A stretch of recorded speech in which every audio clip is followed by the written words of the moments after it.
Bulutum sürdü böyle sabahına. Büyüktü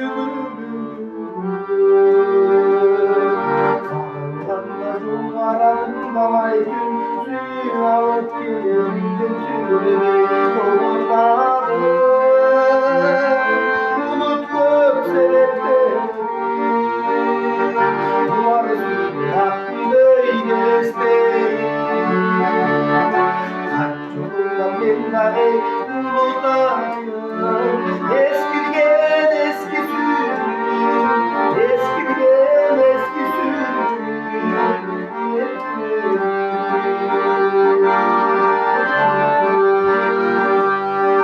Tanıştığımda takırlaşıp güllerin kanalında senden kalkan izlerim.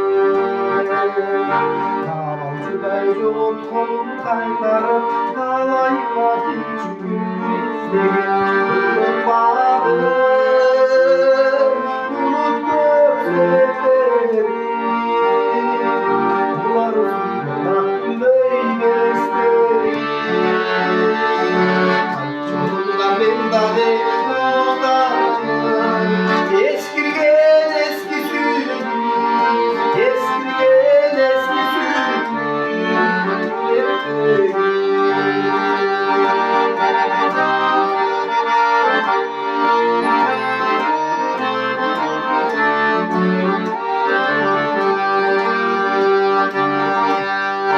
Bilsen dalın karigindi caştağan bir ok gül